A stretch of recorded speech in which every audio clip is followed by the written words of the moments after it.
All right, well, good evening, everybody. It's so nice to see so many of you with us tonight.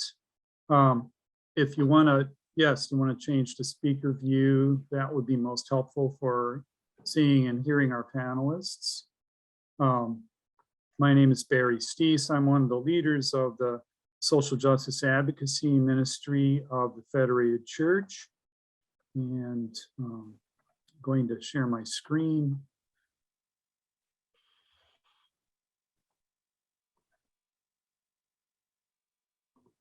And get this started.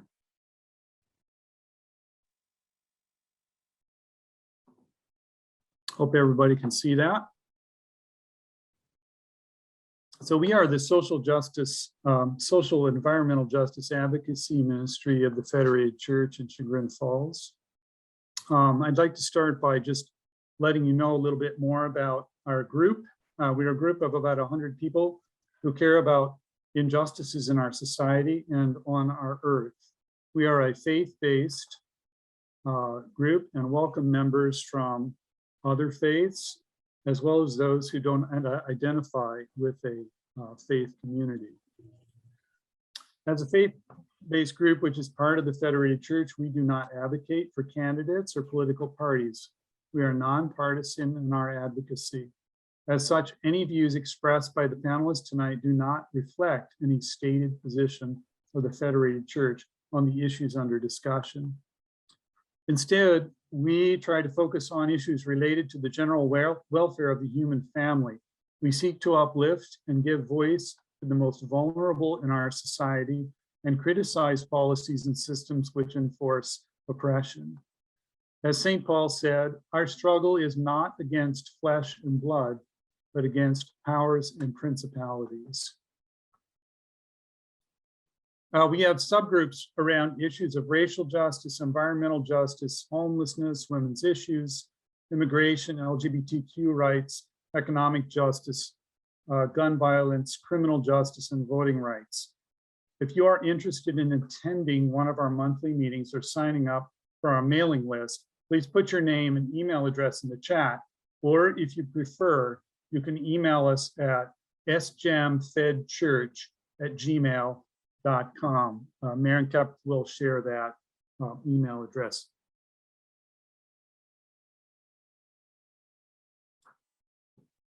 Each month we feature an issue about which we are passionate. Last month we featured a panel on bail reform with two lawyers from the Cuyahoga County Public Defender's Office. In April, we focus on environmental justice. I'd like to give a little time over to our environmental justice leader, Dawn Dole, who will outline April's activities. Dawn, please.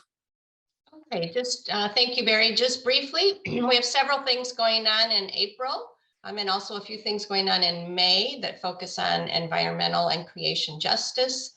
The first one is a book study and a meet the author. We're really excited to have Brooks Burnt, the author of Cathedral on Fire, which is a book that really highlights the climate crisis from a Christian perspective. And Brooks invites us to think about the urgency of the climate crisis as it requires that we act as if our cathedrals and churches are on fire, because God's creation can be seen as one grand cathedral on fire with burning forests and rising temperatures. So we're really excited to have Brooks Burnt with us on April 20th, and the books are available at the church. You can email and call to get information on that. And then we have a co-sponsored activity. The Community Life Collaborative is co-sponsoring an activity April 9th, understanding an eco-friendly gardening approach up at North Chagrin Reservation. So you can see that information. And then we have a monthly movie night or a speaker night, which Barry had just talked about. This month, it's April 25th at 7 o'clock. We're going to watch 3 short films with some discussion in between. And those are the films, and there's the Zoom link. So if I can put this slide in the chat also, and people can download it or go to our website for more information. Okay. Great, thanks, Dawn. come check us out and let us know what you think. Back to my slideshow. See if I can do this.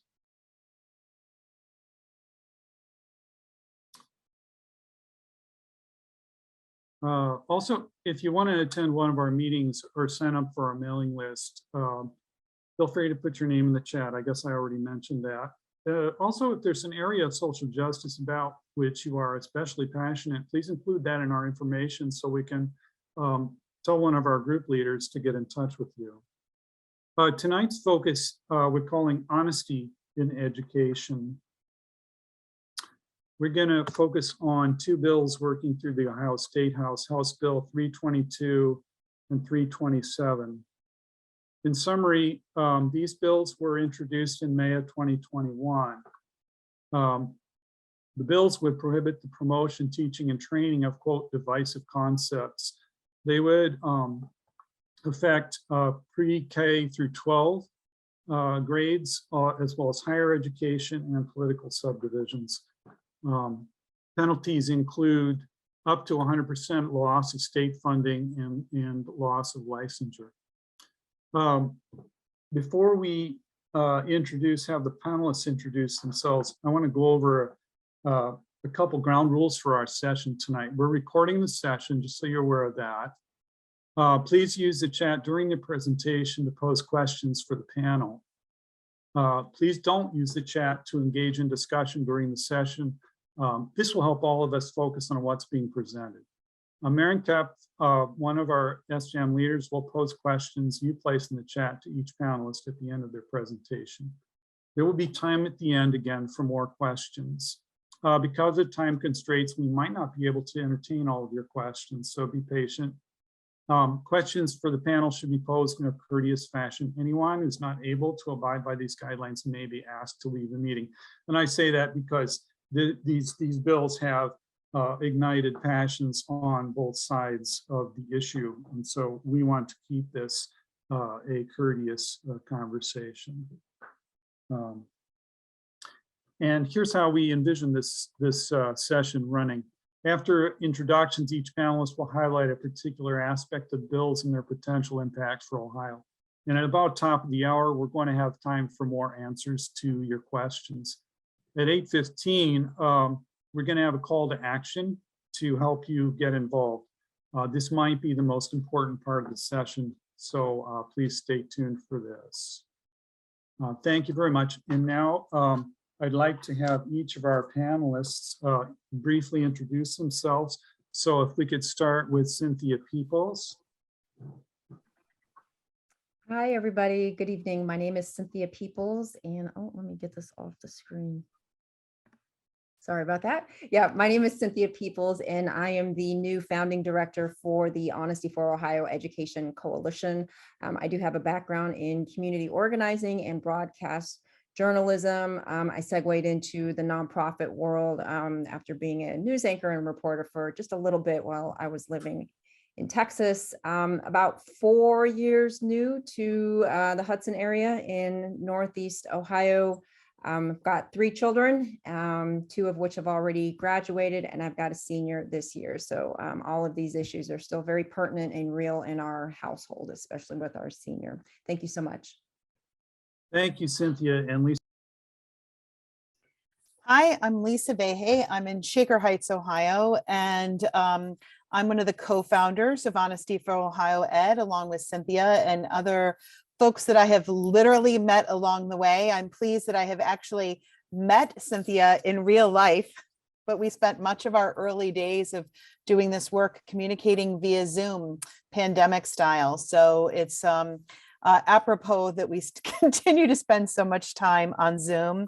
I actually want to shout out, especially I appreciated so much in Barry's introduction and centering us in the work that this committee has been doing. I am one of those people who cares about injustice in the world. I'm a former teacher. I'm a mom of 2 Shaker Heights High School graduates who are starting their launching into the world. I am a person of faith. I go to Forest Hill Church in Cleveland Heights, where I'm really involved in social justice work there. I'm an elder, and I serve on our Justice and Mission ministry there. So, and I also continue my work in schools. I'm a former teacher and principal, I think, as I mentioned, and I continue to work in schools, advocating for literacy and equity work in all kinds of settings, public schools, charter schools, independent schools, and truly believe in the power of educators and our school leaders to do incredible things for students, our families, and communities. Thank you, Lisa. Next is Merle Johnson. Good evening, everyone. My name is Merle Johnson. I am so happy to be participating this evening. I am a retired teacher. I taught 40 years in the Cleveland Metropolitan School District.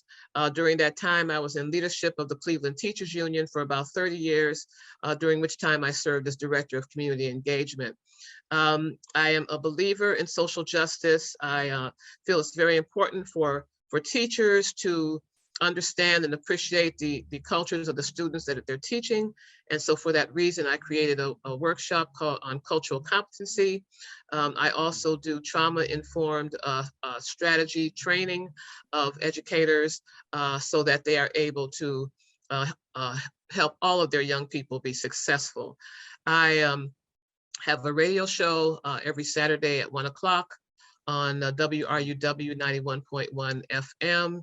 My show is called It's About Justice. I've had it since 2009. And I really started the show because I wanted to be able to put a spotlight on our students and on public education. And so that has really been my goal every Saturday when I present my program. I am going to be interviewing Dr. Tracy Nahara from the Children's Defense Fund. She will be on this Saturday. I'm very excited about that interview. I just want to make sure that I spotlight social justice and that I interview people who believe in that as I do. So again, it's wonderful to be with you this evening. Thank you, Merle. And next we have Ship Collins. Ship. Good evening. Thank you for having me. My name is Ship Collins. I've been an educator for over 2 decades, been empowering young minds and challenging my peers to battle and accept thoughts of the social confines. I am, again, an educator, innovator, and today I'm one of the leading conversationists and ultimately in the transformation of social justice. I am a member of First Baptist Church of Greater Cleveland, in which Pastor Craig Burrs is our pastor.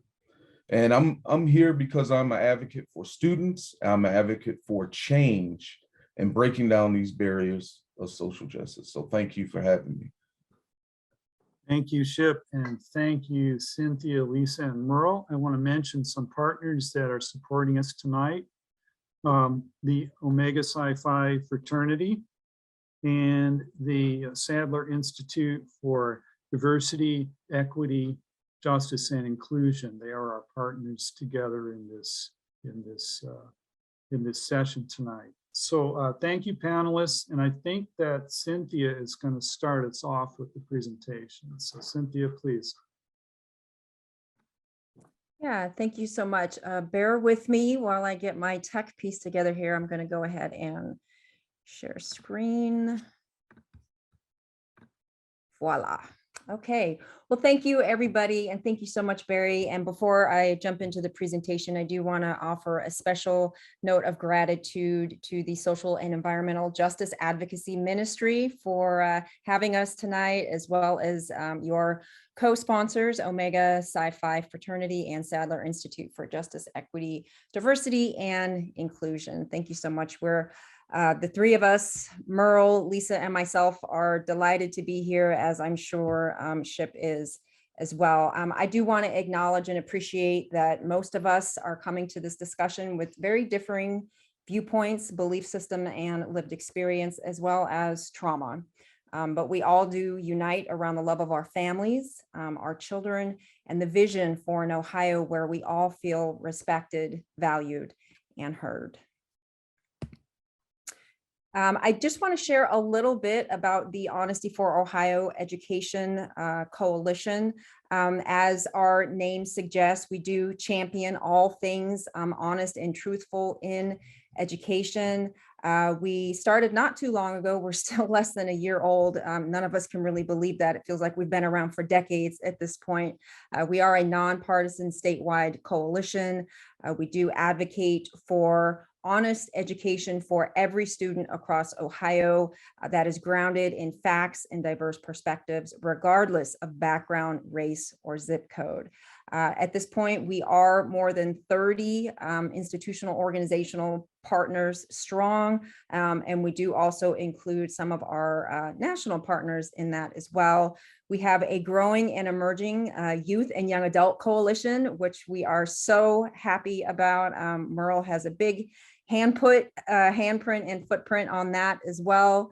And our tenets in the coalition are essentially to educate, advocate around honest education issues. We present events and programs and workshops to help build capacity, understanding, and knowledge around honest education. And we try to be a hub for resources as far as educating yourself and helping to create a community around honest education and build partnerships. You see here to the right are just a few of the state partners that we have in the coalition, and we are very proud of all of these partnerships, and we do have more on our website. You can see a lot of the folks here on the screen are not necessarily organizations you would consider leading a fight for honest education, but this just goes to show how broadly education touches all of us and all of the education stakeholders across the state. Okay, and as Barry said, we are going to focus tonight's content on House Bill 322 and 327, but I want to just take a step back and talk about how 322 and 327 actually got to Ohio. Back in early January, many of us started seeing this rash of divisive concept bills really catching fire across the country. And like I said, this started around January, and it was about May when the two bills, 322 and 327, actually hit Ohio's State House. And just since January, take a look at these numbers you see here on the screen. 42 states already have had bills or actions introduced and or passed in their states that restrict, censor, or prohibit honest discussions around racism, sexism, and gender identity. That is almost the entire country. You can see there that there are 15 states where these bills have already passed. I've listed them there. We've got 16 states right now where these bills are pending in state houses like Ohio. And we've got 11 of those states where these bills have actually been kicked back or have actually been put to sleep, which is something that we're fighting very hard in our own state house here in Ohio to happen to our two bills. And we've got 11 states, which you can see on this heat map here, those states in gray where bills or actions have not yet been introduced, and we're hoping to keep it that way. This is a great site. I did a screenshot of this heat map here. It's off of Ed Weekly, and I also will note that anything that you see here in bold yellow is actually a hyperlink, and we'll be sharing out the slide deck after the program, so you can go through the slide deck and click on anything yellow. This hyperlink here will take you straight to the site. They track all of these actions and legislation real time, so you can see how these bills are kind of maneuvering and moving through states, state houses, and state boards of education. And just to note, when I say actions in addition to legislation, we're talking about bills that hit state houses, actions and resolutions that hit state boards of educations, and things that actually happen in local school districts. So that's something to keep in mind as we move forward here. Now, like I said, when these bills hit Ohio, our coalition was originally focused on what are we going to do to combat these two bills in our state house. But then as we started learning more about what this national agenda for attacking public education really was, we saw that we had to trifurcate our efforts, because these attacks weren't only in our state house, they were actually in our state board of education, which Merle is going to lay into later in the program. And there were also very unique efforts in our K through 16 campuses as well. And I'll dip into that a little bit more. But tonight, we're going to jump over to our state house right now. And like I said, in May, HB 322 and 327 hit our state house. And both of these bills, just on a high level, they both censor and prohibit honest teaching and training and instruction and funding of divisive concepts across now K-12, which includes our publics, our non-publics, our STEMs, and our community schools, as well as state higher education institutions, our political subdivisions, our state agencies, and now our state retirement system. And I say now because 327, which I'll dig into in just a bit, has undergone several facelifts, 12 to be exact. And of those 12, we've only seen 3 that have actually hit the committee floor where we could actually see the evolution of the bill itself. Penalties for 327, because 322 does not actually have any penalties assigned to it, but the penalties for 327 do include the admonishment, suspension, or revocation of professional licensure. They impact decisions for tenure, for higher education. They also encourage students and family members to file grievance suits, as well as in our K-12 spaces, it encourages families and guardians to sue for injunctive relief against a school or a school district. I also want to share that our coalition, because these attacks against education are broad, we are seeing things beyond 322 and 327. And I won't go into a lot of detail about this, but I need everyone on the screen to understand that if 322 and 327 do not move forward, there are other bills in our state house that are just as toxic, just as harmful, and just as dangerous to our students, to our educators, and to our communities, especially when we're talking about social and racial justice. Just here on the screen, we've got House Bill 529. This is a relatively new bill, and this is a bill that requires all K-12 educators to upload on a regular basis and keep updated all of their curricula, their syllabi, their lessons, their materials, anything that they would use to instruct or teach in their classrooms. They would have to upload that to their district's website and keep it updated on a regular basis.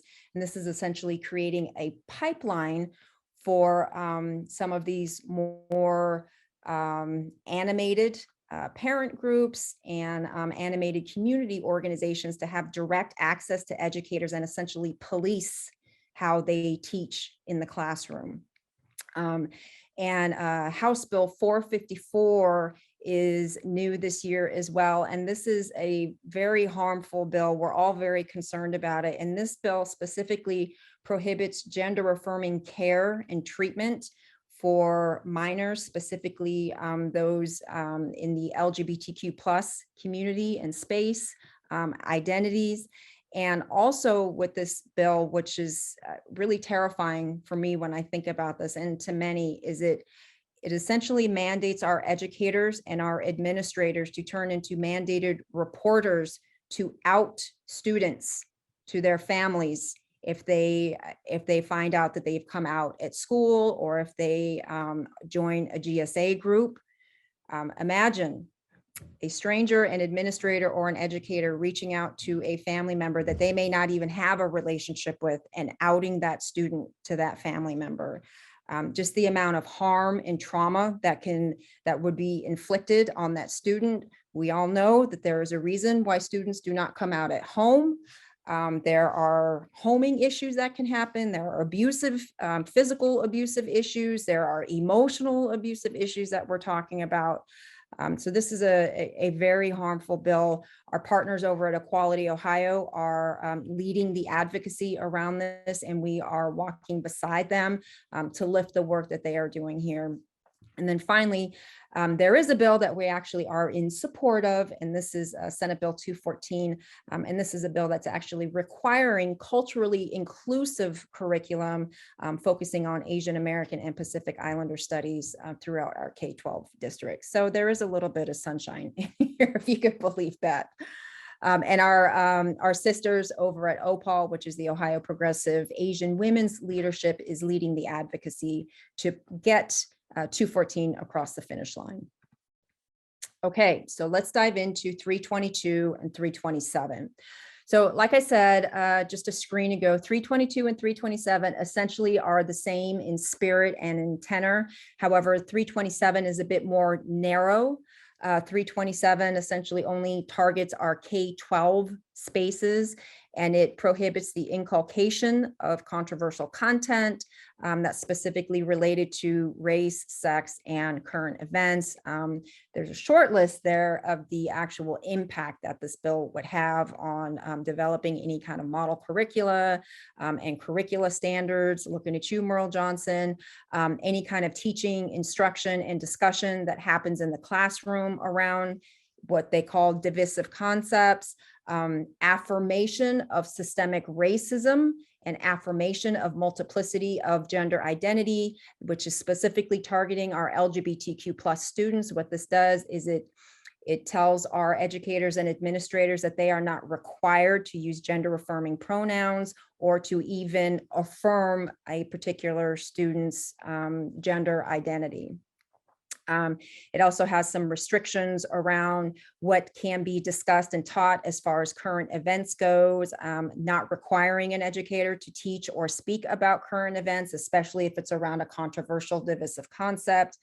Action civics, things like a student learning how to go to the State House and lobby or petition, or learn how a bill is written, trying to get a bill across the finish line at our State House. Action civics is actually very popular in our curriculum. Some of the very soft entry points is teaching a student how to advocate for the Ohio cookie. So they begin that process. They learn how to write a bill. They learn how it moves through the State House. They go to the State House. They offer testimony, but it gives them a real sense of how our democracy works and how our different branches of government work. And 322 would really restrict and prohibit how a student could engage in action civics and get a grade for that, as well as service learning. Now, like I said earlier, 322 does not have any penalties assigned to it. It's more just prescribing how an educator can actually walk through and discuss divisive concepts. Now, swinging over to 327. 327 is what has become essentially a monster bill at this point. And I say it's become a monster bill because in its last revision, in the 12th revision, which just happened in February, it folded in all of the tenets of 322 into 327. When 327 was originally written, it didn't have any language in it as far as targeting our LGBTQ+ students. The language around the action civics and current events was much lighter than it was in 322. So looking at, let me move my Zoom menu out of the way here, bear with me one second. So looking at 327, another difference for 327 is 327 actually has two primary co-sponsors, whereas 322 only has one sponsor, who is Rep. Don Jones, who is a former educator, by the way. 327, the primary co-sponsors are Rep. Diane Grandel and Rep. Sarah Fowler-Arthur. Some of you may be familiar with Rep. Fowler-Arthur. She is a previous State Board of Education member. 327 at this point now is very broad. Look at this list. It targets our K-12 schools, which now, since the last revision, includes our publics, our non-publics, our community schools, and our STEMs. All of our state higher education institutes, state agencies, state retirement systems is new with the revision, and our political subdivisions. Now, state agencies and political subdivisions is something we really need to pay attention to, because a lot of the attention, rightfully so, is what's happening in the classrooms and on our higher ed campuses. However, when we look at our state agencies and political subdivisions, we're talking about our libraries. We're talking about our police departments.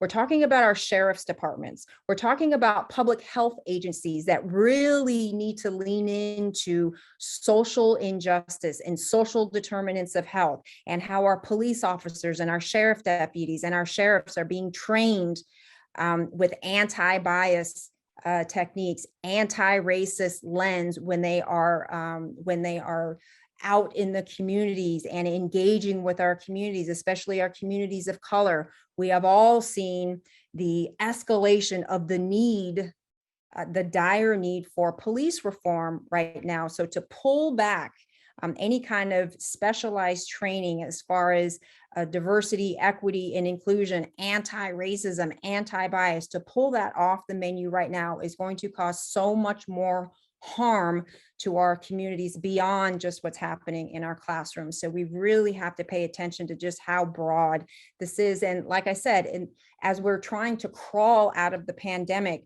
to pull these levers and these instruments and these tools away from our county departments of health, when they're looking at still how to heal communities and how to restore health to our communities, especially our communities of colors. This is the wrong direction for the state of Ohio.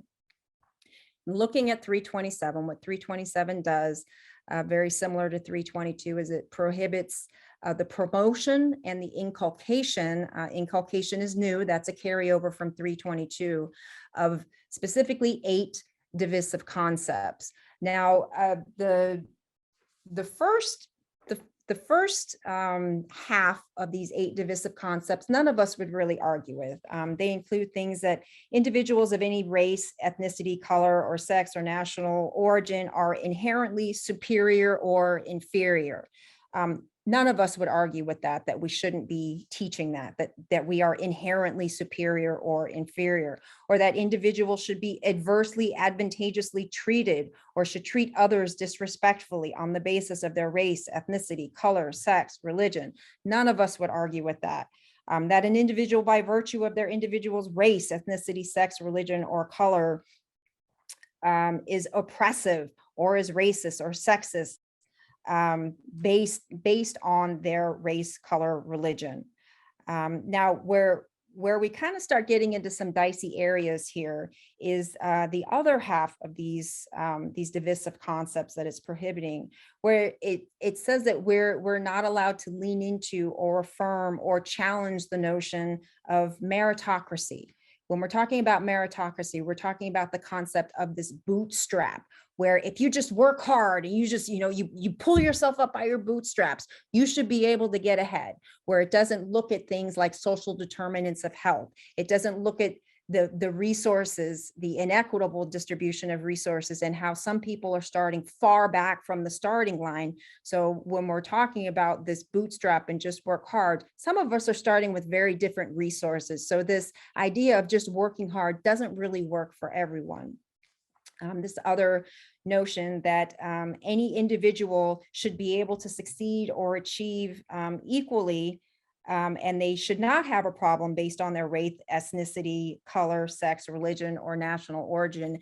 Again, that's taking the examination off of looking at how racism, not people's race, but how racism impacts the sustainability and the quality of life that people have.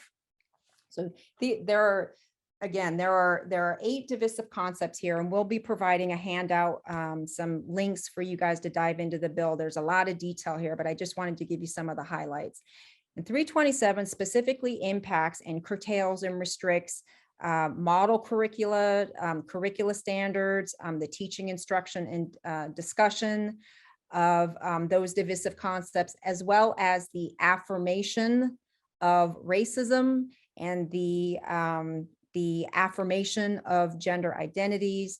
It restricts how students and educators can dissect current events, controversial issues, action civics, how, like I said, DEI training can happen in our political subdivisions and our state agencies, that professional development, especially when we're looking at educators. And Merle is going to talk more about this. It is so important that educators understand the lens from which they are developing relationships with their students, how they're evaluating their students, how they're encouraging or discouraging their students to achieve in the classroom based on the biases that they bring, their own lived experience, and how they push their own issues onto their students. It's really important that our educators recognize this within themselves. 327 also very recently, it went so far as define sex as biological sex. Again, taking another swing at our LGBTQ plus students. It also now mandates that school districts come up with an approved list of activities and topics that is safe for discussion in the classroom, looking at also an approved list for topics for speech and debate, or doing any of these action civics. And then it also changes the licensure code, or amends the licensure code for our educators, laying into conduct unbecoming if they violate any of these divisive concept issues that have been laid out. And originally, when 327 was introduced, it had some severe financial penalties. In this last revision, those financial penalties were walked back and removed. So what we have right now for penalties and violations is that still that escalation of removing the licensure, again, beginning with admonishment, suspension, and then revocation. There's this new piece where families and legal guardians are able to sue districts and schools for injunctive relief. And then for our higher ed, any kind of violations will be weighed in as far as decisions for tenure. Cynthia? Yes. Thank you. I wonder if there's something you want to say in the way of wrapping up before we move to questions about your presentation. Sure. Actually, this is the end of 322 and 327. There are a couple of other slides later on, but I'm pressing up against time, so I'll kind of wrap up here. Great. Maren, were there any questions for Cynthia? No questions at this time. We can ask the group if we thank you, Cynthia, for educating us, so we are all familiar with these bills and others that are on the table and the implications. But then I think we can move on to Lisa's part. Thanks, all. And I think Cynthia's going to help me out by pushing ahead the slide. Cynthia, will you go to the next slide for a minute? It's blank. I just want to take a minute here to recognize that as I've learned more about these bills and the intent behind them, let alone the actual impact, which Cynthia has done such a good job of helping us understand, I sort of have been dropping a slide in for just 5 seconds of taking a breath, because it really is triggering, traumatizing, harmful, and it feels really terrible to know that our legislature and members of our state government and even members of our state board of ed are advocating for this work. So I almost need to calm myself down with a breath before I lean into this. So that's my breath. And I encourage you to stay calm and de-escalated as well, because this is very stress inducing. Cynthia, will you go to the next slide? As Cynthia mentioned, this is happening across the United States, not just in Ohio. And one of the national partners in this space is called Learn from History. And they're a much bigger organization than Honesty for Ohio Ed, but a very similar concept that national organizations that care about justice, that care about factual-based teaching, have come together and created a coalition. And when they've done research, they found that there is bipartisan support across America for thorough, accurate, fact-based history, a trust of teachers to teach the hard parts of history, a belief that racism is widespread and is harmful, and that schools do have a responsibility to teach students that racism is wrong. That there's the desire of folks who are in our communities to want to reduce the political division, and that we want students to feel like they belong and that they see themselves in the curriculum. So these are things that no matter what we do in the voting booth, that there are big ideas that we're coalescing around. Okay, so I'm holding those in. And Cynthia mentioned words that I like to repeat as well, that we want students and their families to feel respected and valued and heard, no matter what their race, no matter their gender, their sexuality, their zip code. Okay, so I'm holding on to these truths that is my way of thinking, but also that's reinforced that this is what others want as well. Okay, Cynthia, will you go to the next slide? And so the tension, the space that we're living in right now is this tension of who's in charge of the curriculum, which is what we teach. So a beginning of the year unit on friendship, or a project on voting rights, or as Cynthia said, creating the state cookie in Ohio, or even things that do have by their very nature divisiveness embedded in them, a class on human rights and conflict that schools that partner with the nonprofit Facing History and Ourselves, might teach that semester-long class. So the curriculum is what we teach, and the pedagogy is how we teach.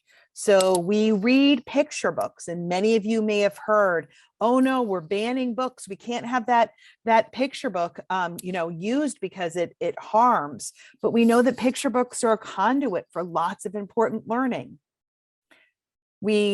Another pedagogical assignment that often happens when we're teaching complex ideas is talk to your own family. Find out those personal histories inside your family. Or having class discussions after we listen to a podcast, watch the news, or look at a primary source document. So these are the teaching moves, the pedagogy, the how we teach that educators, this is our circle of responsibility as teachers. So Cynthia, will you go to the next slide? So HB 327 has created so much controversy that the bill's own sponsor, one of the co-sponsors, Sarah Fowler Arthur, who was interviewed by Morgan Trow, who's a pretty, an experienced reporter, but pretty new to the State House beat here in Ohio. And when Morgan Trow interviewed her, and Sarah Fowler Arthur was very confusing.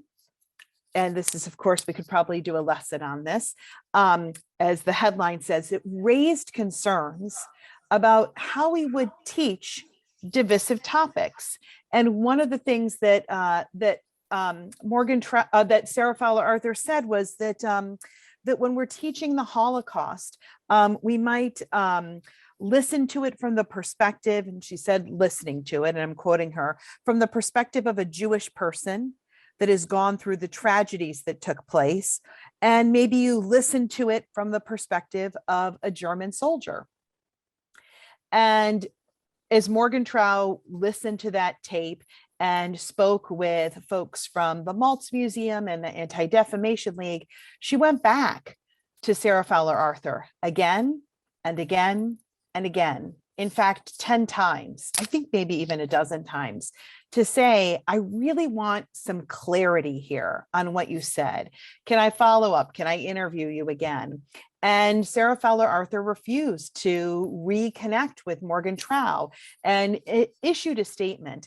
And as we've been thinking about the implications of these bills, we're recognizing that the legislators who are responsible, who are saying, oh, we've got to limit this teaching, they themselves are not experts at this content in the way that educators, school leaders have built up their repertoire of curriculum and pedagogical tools for doing this work, built that up inside their district, inside their professional organizations. In fact, inside some of the organizations that we've brought to the Honesty for Ohio Ed Coalition, recognizing how important and complex this work is. And so this has been a real, this came out last week. And if you've been following the news, there's been back and forth, and Speaker Cupp has said one thing, and we're saying, listen, if we're having such tension around this as leaders who are saying that this is the way what we should be doing, then this is not right for Ohio. We go to this last slide, Cynthia, for a minute for me. And I know I want to make sure we have time for our other speakers. So Merle's going to talk about about how we listen to students, and Chip joining us as an educator is going to bring that perspective. But there are so many other stakeholders who stand to lose when 327 is implemented. And I'm actually going to, in the interest of time, skip through some of those others, which I think are pretty obvious. And I'm going to focus on the last two. My students have graduated already. Both of my young adult kids are high school grads now. So I'm no longer in my district's K-12 system, right? But I believe that I stand to lose as a community member, because I want students in my community having the opportunity to talk about divisive topics. I want my neighbors and my neighbors' children to be comfortable with the idea that we have to unpack current events, that we have to study not just the Holocaust, but Japanese internment, or the Stonewall riots, or the history of enslavement in our country. And I also want to mention that the business community has a stake in this. They are impacted. When we think about what the future of work looks like, we've spent some time in our coalition reading through the McKinsey report on what workers need to do in order to be ready for the 21st century, the future of work, right? That we're so excited that Intel is coming to Ohio, right? We're seeing ourselves in this entrepreneurial, interesting space. And what we're learning as we look at that is that some of the skills that are required are the ability to work with folks that are different than you, the ability to get along with others that are different from you, the ability to have complicated conversations, some of those exact skills that come from doing hard things in your classroom, and having conversation, in building relationships across difference.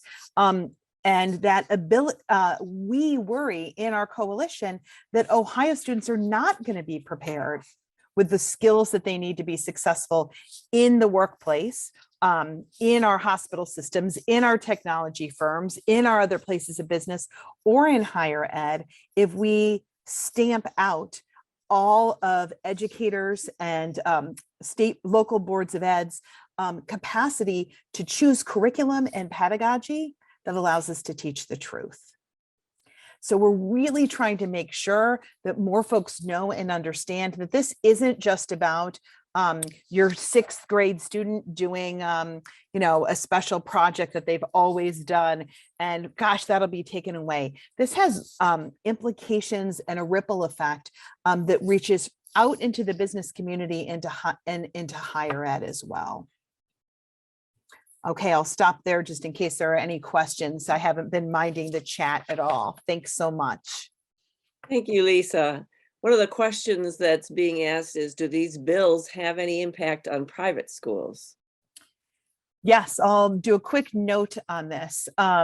So as Cynthia mentioned, the bill has been edited and edited and edited. And the last go around, there are implications now for the language in the bill is non-public. So we don't call them non-private schools, for non-public schools as well. So for instance, if your child is at I'll give an example, at an independent school or at a Catholic school, for instance, that receives state funding to support supporting kids with learning differences, for instance. That's often how state funding ends up at some of the non-public schools. That there would be restraints, constraints on how that money could be used aligned to the rules, aligned to this bill, if this bill should pass. And now we're in this place where charter schools, voucher receiving schools, STEM schools, public colleges, and non-public schools are all impacted, as well as our political subdivisions. So it really is requiring us, and this is why we're proud of the work that Honesty for Ohio Ed is doing.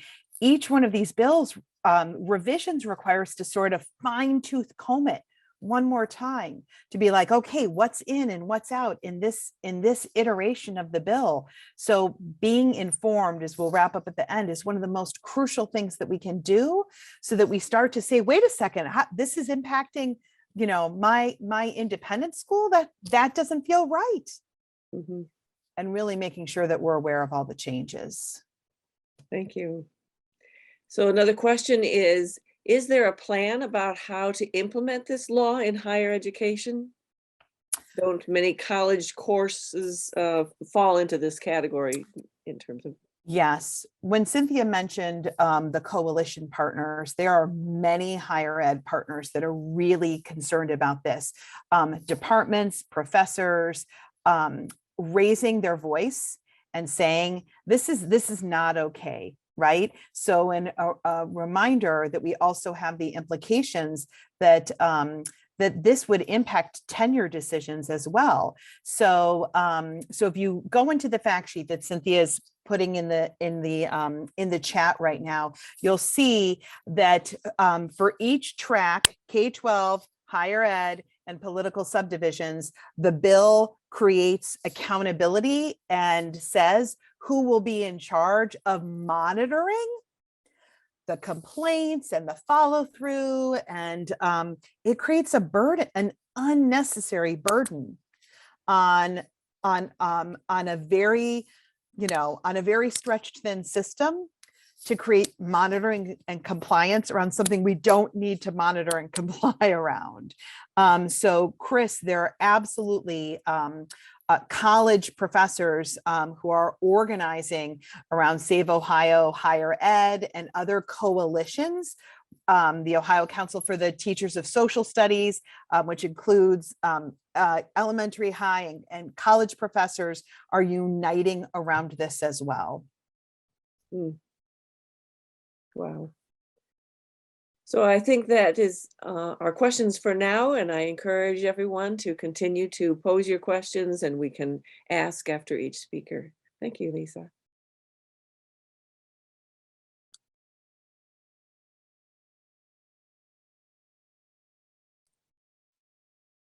Merle, you're on mute. Okay. All right. Can you see that? All right, great. It's pretty obvious that the impact on students by these bills is going to be devastating. And so I reached out to a few of my education colleagues to ask them to send me some students who would be passionate about this bill. And so I'm calling my presentation, Engaging Students in Democracy, Their Voices Matter. And so there's different levels of involvement, but I want to talk about how students, how their voice matters and how they can be involved in this issue. The first slide, I'm talking about age doesn't matter. I'm sure many of you have heard of little Ruby Bridges, a little 6-year-old who in New Orleans in 1960 was selected to integrate William Frantz Elementary School. And, you know, think about her parents and how fearful they were to send their little girl out there into this atmosphere. But Ruby went into William Frantz because there were so many white people holding horrible signs and screaming all kinds of terrible things at her. She had to be escorted by marshals into William Frantz Elementary School. And once she got inside the building, the parents came in and pulled their students out. And so Ruby was there all alone. Her teacher, Barbara Henry, a white teacher, decided that she would teach Ruby for an entire year as if she were teaching a whole class. And what's so beautiful about this story, it started off, you know, really nasty, negatively. But what's so beautiful about it is that Barbara Henry, in Ruby's book, and I always use this book whenever I talk to people about this. It's called Ruby Bridges Goes to School. But in it, she says that Barbara Henry grew to love her, and she grew to love Barbara Henry. And so at the end, she talks about how she was so glad when the white children were able to come back to the school and she was able to have someone to play with. But I use Ruby because, to me, Ruby was using her voice in a way that she knew how, as a little 6-year-old first grader. And so it's important for us to remember that age does not matter when you talk about students' voices. And what's here says, if Ruby was, I have to move this little Zoom thing, as Cynthia said earlier, if this child was strong enough to survive it, then your child is strong enough to learn about it. And one of the things that is said so often is that these bills are necessary because white children feel uncomfortable or guilty when these issues get discussed, when we tell the truth about America's history. And so if Ruby was strong enough to survive it, then all children should be strong enough to learn about it.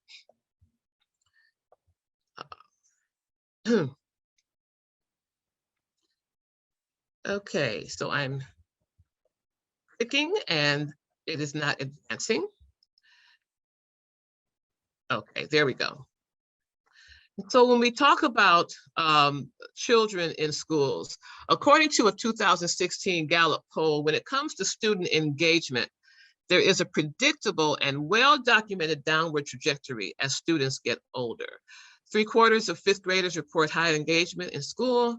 Then as they get older, slightly more than half of middle schoolers reported being engaged.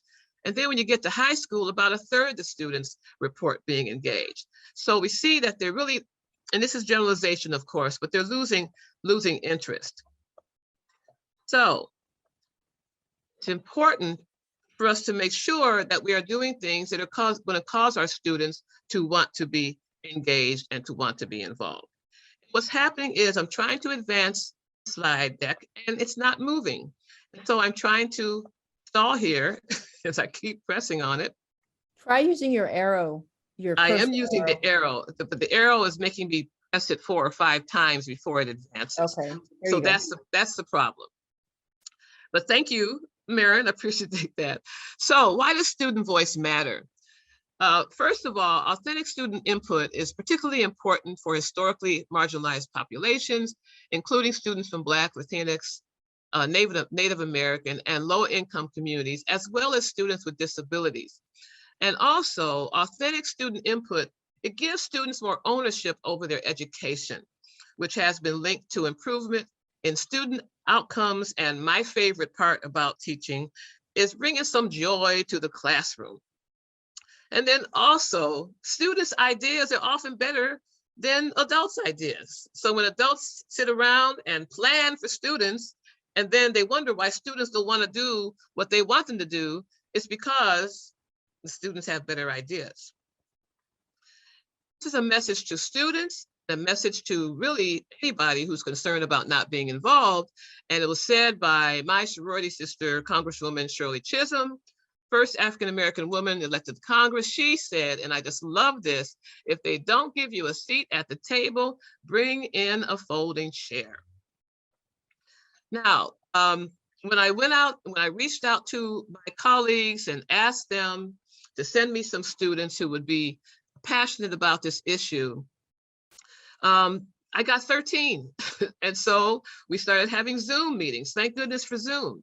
And they wanted to name themselves. So I said, okay, well, everybody come up with a name and then we'll vote on it.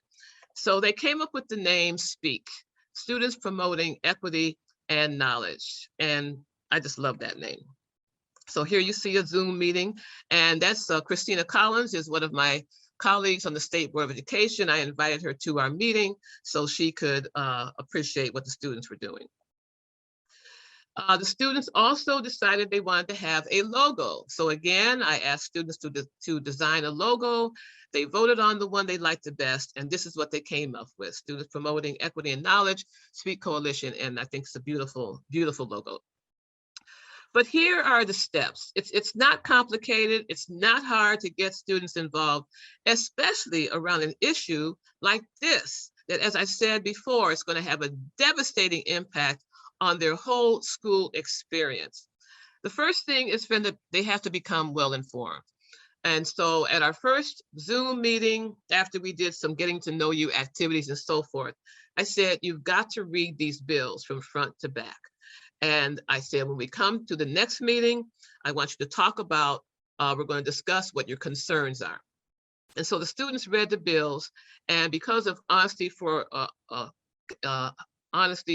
Ohio Education and a number of other organizations, they also learned about writing testimonies. And one of the suggestions that I love, it talked about when you're writing a testimony to think about the 3 V's. And the first V is first you talk about your values, what you believe in. The second V is for the villain.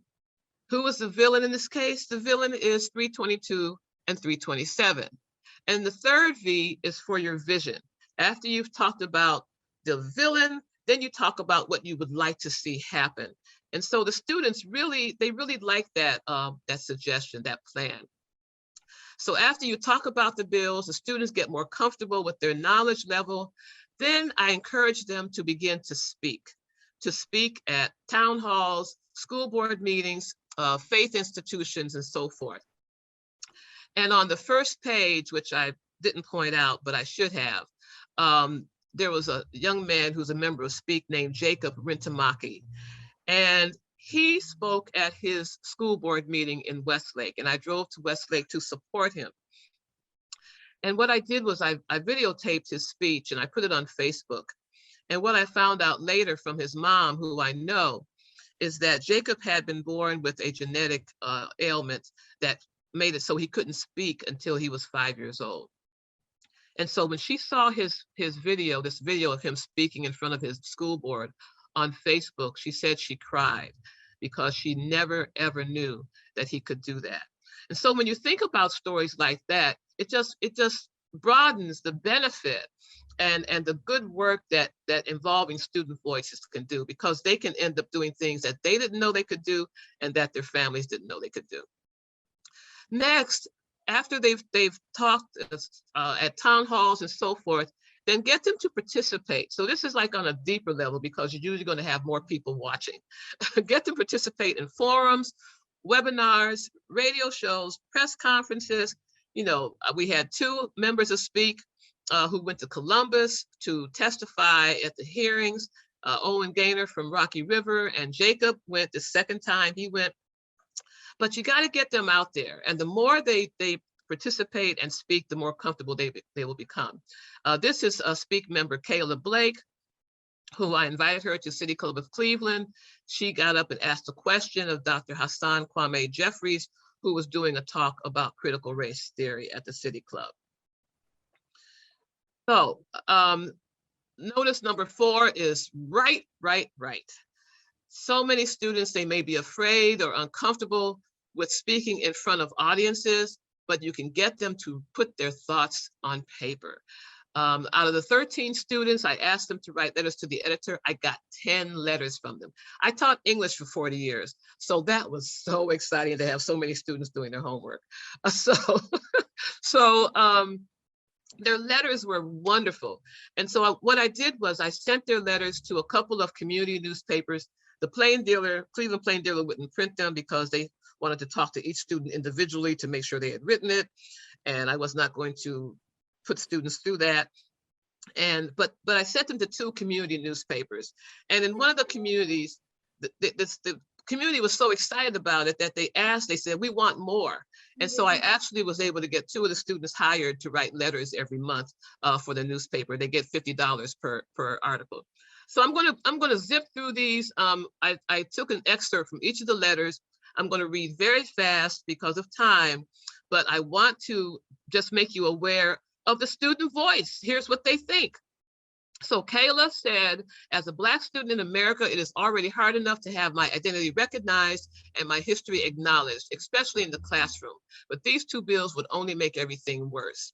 Avery from Westlake said, it is important for K-12 students and teachers to talk about racism and sexism, both social and systemic constructs that exist today, and create an environment where kids can grow up to be accepting and understanding people.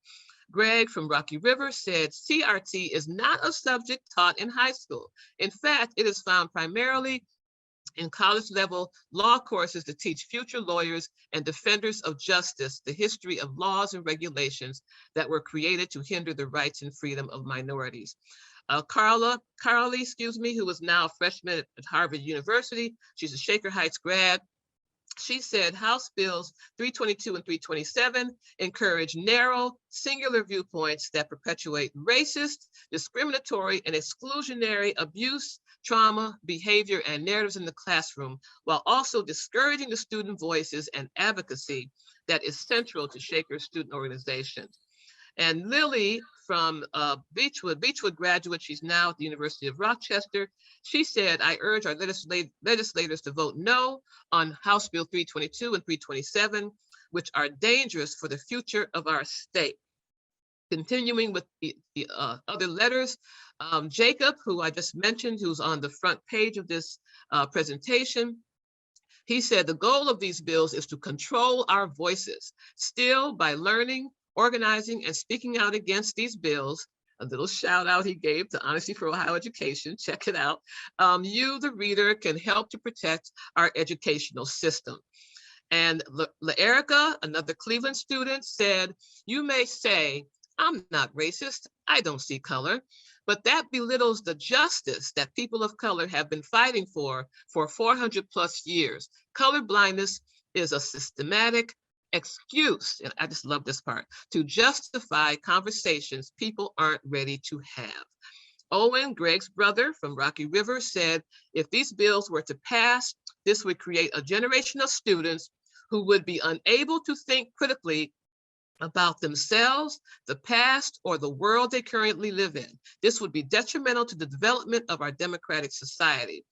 And Jeremiah, from another Cleveland student, said, to share my viewpoint, I have joined Speak, a student-led group bent on educating people to take a stance against discrimination, racism, and censorship. And I'm ending up with Elliot, a student at Bates College, Shaker Heights grad. She said, I am fighting for curriculum and content that courageously embraces exploration of how power is manifested, maintained, and undermined. I urge folks to leverage their leadership, join coalitions, and engage in action to combat the passage of 322 and 327. And so one more thing that I want to make sure you know, Owen Gaynor was actually invited to be on a panel for the City Club of Cleveland, another Speak member. The program was entitled An Honest Education, talking about race, equity, and inclusion in the classroom. And so I'm going to finish up with this quote. Censorship is the child of fear, the father of ignorance, and the weapon of tyrants. And that was said by a children's author, Lori Hulse Anderson. And so let me just encourage all of you who are listening, it is not hard, just reach out, get students, make sure they understand what's going on, and encourage them to get out there and to speak and raise their voice. Wow, thank you, Merle, for helping us see some practical ways that we can empower the voices of students. Thank you for that. A lot of the questions that were asked in the chat have been answered in the chat, and I want to remind folks that at the end of this session, you can go to the 3 dots at the bottom right-hand corner of your chat to be able to save this chat, and you'll have access then to the links, etc. But one of the questions still remaining was, what do you believe is the underlying reason for these and other oppressive bills? I think there's two reasons. I think one is upon the murder of George Floyd, there were people who saw that there were a lot of people, white people and people of other color, who really, really believed in diversity and equity.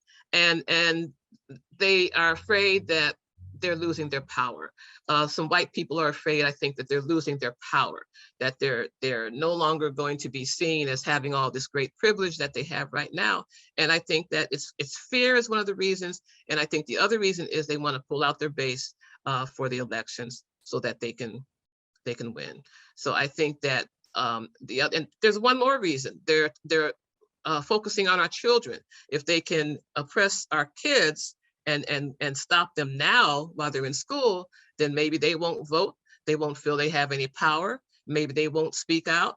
And again, it'll be able to push the people who consider themselves the dominant race. It'll be able to push them to continue what they've been, have the power that they have. Thank you. I think I'll save the rest of the questions so that we have time for SHIP, and then we'll make room for questions and that call to answer to action. Good evening. Let me first start off by making the distinction between educator and a teacher. So everyone can teach, but to be an educator, you have to show those that you care about, which are the students, which are probably our main stakeholders, that you want to create those relationships. So you asked the question, how can you deny children the truth about wars and amendments that gave birth to freedom in a enslaved America, the birth to equality for American women who were too long denied the right to vote, and the birth of a pathway to happiness that ultimately ended up in a march on Washington in 1968. I understand educational environments as opportunities to develop a positive social image for our students. And in doing so, schools are mandated to create an inclusive learning environment. But what does that even mean? It sounds good, but what does it mean? So providing teachers with professional developments and opportunities that will enable them to increase their cultural awareness with students of diverse backgrounds and creating those relationships where you know their backgrounds. Before these teachers are handed classes of their own. You start thinking about culturally responsive curriculum. And these are some of the things that HB 327 will eliminate and wouldn't provide. A culturally responsive curriculum that considers differences that should be explored authentically, versus designated time slots for acknowledging accomplishments. Example, Black History Month, Hispanic History Month, Women's History. That should be spread amongst everything. Lived experiences alone do not help educators understand the inequalities that children and communities of color face every day, especially in the United States public schools. And this bill will continue to hinder that. The need to integrate the personal narratives and the lived oppressions from individuals and the systemic inequalities. Someone did put in a chat about the system. The system is not broken. It is working exactly the way it was designed to work. And these bills are examples of that. We must not pass House Bill 327. Instead of an anti-freedom state censorship laws, our communities and school need student policies like fair funding, equal access to learning opportunities, leveling the playing field, educating students about diverse perspectives is the best tool that educators can provide students and prepare them for successfully interactive and interconnected society, to be divergent thinkers, that there's not just one answer, but there may be several. So I know I'm in between, and I wanted to lay that out because we need to get to our question and answer and call to action section. But this bill would devastate what we do as educators.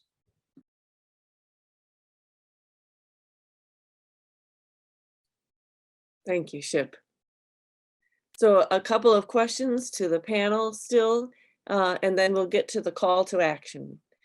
What is the similarity and the difference between Florida's Don't Say Gay bill and the latest amendment, which is being called the Don't Say Transgender bill, amendment to 327? I'm just going to mention briefly that HB 327, the Don't Say Gay bills, we refer to these as copycat bills. So they are not we don't have a legislator in Ohio who's sitting down and thinking, what should I do? But we have outside influencers coming in, as they have in other states, and working with our legislators to copycat. We even see there was a professor at the University of Indiana who actually lined up the legislative language of these harmful bills across states. And so although I don't have we definitely are concerned about the way gender is portrayed in the newest version of HB 327. And because we have Equality Ohio and other partners who really keep us watchful of all the issues that come up in the way these bills are organized, we really count on those partners to help us not just identify the copycat harmful legislation that gets added as the bills are amended, but also new bills. And that's why the Honesty Coalition, which really was hyper focused on 322 and 327, has to lift our eyes up and look at other pieces of legislation that continue to hurt and harm kids and families. And are there consequences for school districts that may ignore disciplining teachers that teach divisive concepts? Well, what happens is a parent or a family member or a legal guardian, because we have to remember that when we speak about caregivers for students, we have to use the word family because it's not always a traditional parent as we know, but any of those can report a district, a school, and or a teacher / educator. Thank you for that distinction, Ship. Can report that offender, and then that report gets kicked up to the State Board of Education, and then it's up to the State Board of Education to review said report and decide if that school district, school, or educator / staff was in violation.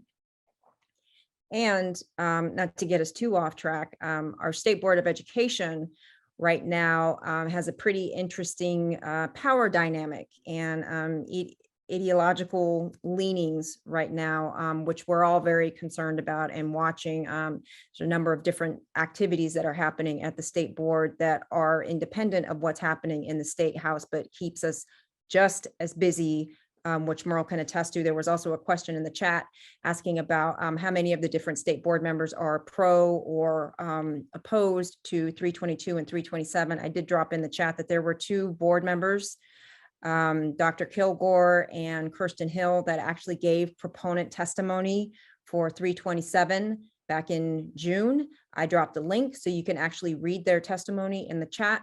I do know for certain that there are 4 board members who are actively and publicly opposed to 327. We've got one of them on the screen with us. The other 3 would be Dr. Christina Collins, Dr. Antoinette Miranda, and Michelle Newman. They are very publicly opposed to the bills. The other members I cannot speak to. Maybe Merle can. Yeah, if you want to find out more about the board members on the state board, listen to the board meeting from July 14th of 2020, when we were able to pass a resolution condemning racism and advancing equity and opportunity for Black students, Indigenous students, and students of color. You will really find out who your board members are if you listen to that meeting. We were able to pass that resolution after a very, very, very long discussion until 11 o'clock at night on Zoom by a vote of 12-5 with 1 abstention. But unfortunately, in 2020, we had new board members elected, and one of them decided that that resolution should be rescinded. And so he put together a resolution, and that resolution to condemn hate and racism was rescinded on October 13th of 2021.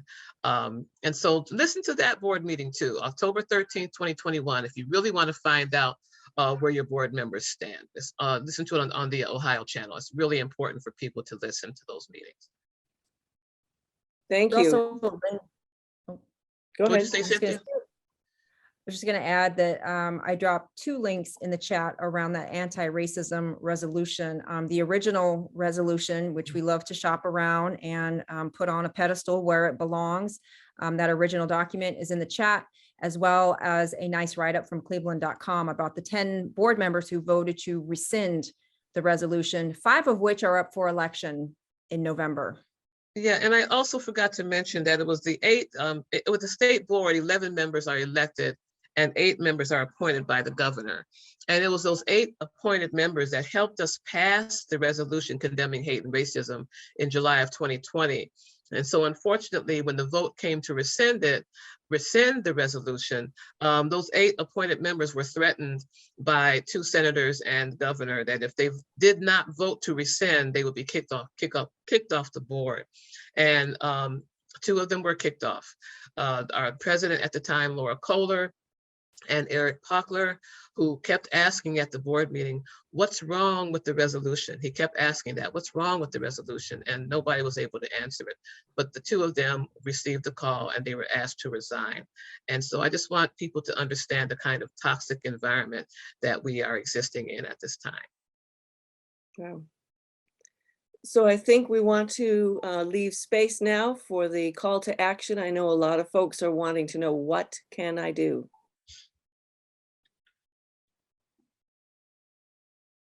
Lisa, I'll pull the slides up real quick if you want to run through them.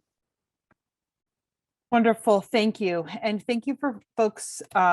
It has been an honor to learn from Ship and from Merle and always from Cynthia, even though we're in the same coalition tonight. And I am gonna run through these pretty quickly in case there are questions that come up in the chat. So House Bill 327 sits not in the K-12 Education Committee, but it sits in the State and Local Government Committee. And because it's in committee, it is your right to let the committee members know that you are against this bill and you want them to vote no if it comes to a vote, or help ensure that it never does come to a vote. The language is unfortunate, but the language that we use is we should kill this bill. And so you can see Scott Wiggum is there, is the chair, Marilyn John is the vice chair, and Bridget Kelly is the ranking member, the highest Democrat on the committee. So they need to hear from us. Silence is not okay once you recognize the harm that's in these bills. And because it's in committee, you do not have to call only your representative, as you often do when it's at a floor vote. It's in committee, so you really get to know each of the committee members is beholden to all of us. Will you head to the next slide? And we want to recognize, and I think I saw this in the chat, that what's happening with HB 327 is indicative of multiple moving pieces that hurt and harm families right now. As Cynthia mentioned, everything that's yellow will have the will be a hot link to allow you to get right to content. So on the left-hand side, we're asking for fair maps because our State Board of Ed representatives are organized underneath the election mapping that is currently in flux right now in Ohio. So we want fair maps to ensure that our State Board of Ed members represent us well. Also underneath that, we want to stop House Bill 327. You can click on that first link and it will literally help you write a one-click letter where you just put in your zip code and your name, and it's a very quick action alert. If you want to do more, you can click on the Take Action Toolkit and write testimony. You heard Merle talking up the important work that our young people have done to write testimony and to show up in Columbus. So that's sort of the two levers. So you can write the testimony and submit it when it's called for. You can actually show up in Columbus and be a part of filling the gallery. So the state and local government committee sees how many folks oppose these laws. There's also actions we need to take around the State Board of Ed and around our local districts. So those toolkits are on the left-hand side. And I'm really going to focus in the middle of your screen on that big white box around getting involved in your local school districts. Make sure we've got local school board. I've been chatting up with Eric. He's a local school board member in Canton. There could be other electeds here. Make sure you know who your own school board is, stay connected to them, write to them, submit letters to the editor and opinion and editorial pieces. Use your voice. This is part of what makes our democracy so powerful, is when we use our voice. Next slide, Cynthia. If you want to keep learning with Honesty for Ohio Ed, if you recognize, wow, this seems like it's moved every 4 to 6 weeks, how do I stay involved? Every first Friday of the month, we have a luncheon for an hour or so where you can hop on a Zoom and learn about relevant topics. We'll be talking about book bans on April 1st.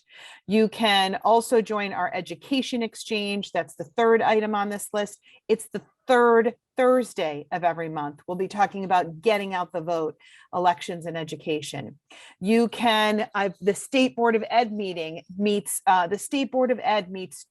every month and has public comment at all of their meetings. It is relevant, important, and easy to comment at those State Board of Ed meetings. So we've got information about how to do that in that link.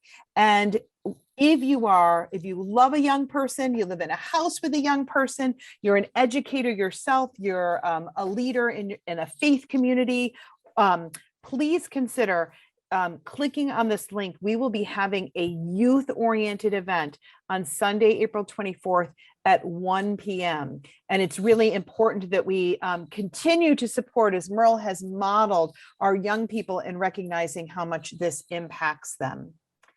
I think there's one more slide. Join our newsletter. That's really the big idea here. Get to our website. Follow our Instagram is amazing. One of Merle's young people is supporting us with our Instagram work, and it is fire, as my own children tell me. So that's an easy way to get involved. And I want to note one question that I've seen in the chat a few times that I think is really important for us to recognize. This HB 327 is in committee right now. what we are hearing is that there is some momentum to move it to a House vote, so that legislators can go back and cheer and celebrate themselves that they voted for HB 327. This means that every week, as we get ready for committee meetings, we are tending to whether HB 327 is or isn't on the state and local government committee's agenda. There has never been a more urgent time to be actively involved. And what we're really working on is ensuring that we will be ready to pivot. As you ask, when are these bills going to move and how are they going to move? This is why we want folks to write their testimony and do their letters to the editor now. When it happens, it's not like that schoolhouse rock where it feels like, oh, everything follows this really important protocol.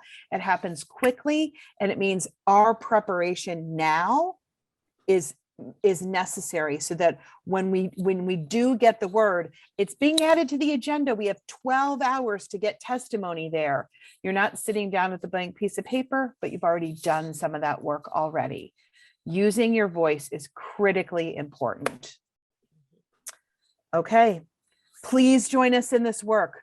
Please, please, please. Lots of great links and ways to get involved. I'm just noticing the time, so I'll hand it back off to the team from Federated. Thanks, Cynthia, for working those slides too. Thank you. Merle or Ship, do you have anything you want to add before we close? Thank you. I just want to say, get the young people out there. I'm going to close on that. This isn't a bill that they get. They get it. It's not like complicated. They get it, and they understand how it can really hurt. It can hurt them. It can keep them from being a civic participant in this country and in this world. So please get young people involved. Thank you for having us. Wow, you have fed us a rich diet of information. You have inspired us with your passion. You have brought student voices. You've brought the educator's perspective, and your organizing is incredible.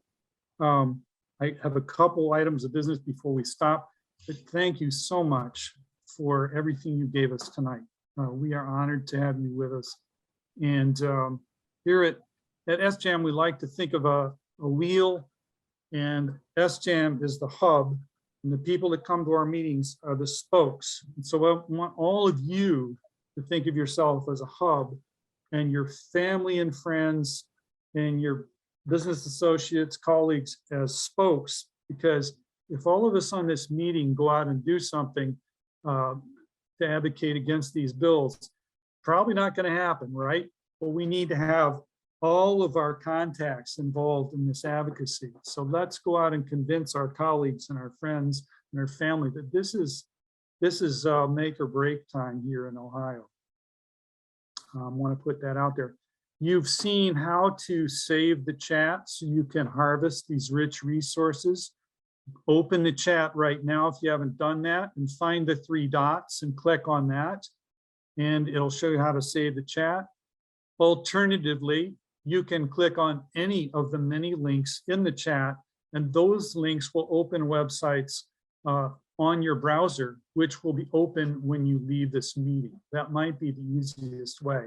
Another way would be to go to Honesty for Ohio Education's website and just Google that. And you can see all these resources. I'd like to ask the panelists if they would share their slides from tonight with us. And also if we could have permission to share this recording. Understand if that's not something we want to do, but please consider that request. The recording is something we could share if individuals want to contact us. We have another event tomorrow night right here in Chagrin Falls, downtown in the Triangle. We are holding a peace vigil, and I want to ask Darlene Nichols to give a short publicity statement about that peace vigil. Thank you, Barry. And thank you to all the panelists. It was powerful. It was amazing. It was disturbing, but also I think it's motivating us to really move forward with this. So thank you. Tomorrow evening at 7 p.m., we are having an interfaith prayer vigil for the folks that live in Ukraine. And we're going to have a number of speakers offering prayers. We're going to have flags. We're going to have signs showing our support. So if any of you are available and feel inclined to join us, we would love to have you. Again, that's tomorrow night. It's in the middle of Chagrin Falls, right? It's called Triangle Park, where the gazebo is, and it's at 7 p.m. And the weather should be a little better than it was today. Thanks for that, Darlene. I hope some of you can join us for that. And as we close, I just want to say, I can speak for everybody in the social justice advocacy ministry, that it was so exciting to see so many of you on this screen tonight, and so many people from around our area that have not checked us out before. And we welcome you, and we'd love to have you be part of our group and follow us with other activities that we have. So please, it's just so great to have you with us. Blessings to you all, and thank you for a wonderful evening. Thanks again to our panelists. Good night, everybody. Thanks for a great night.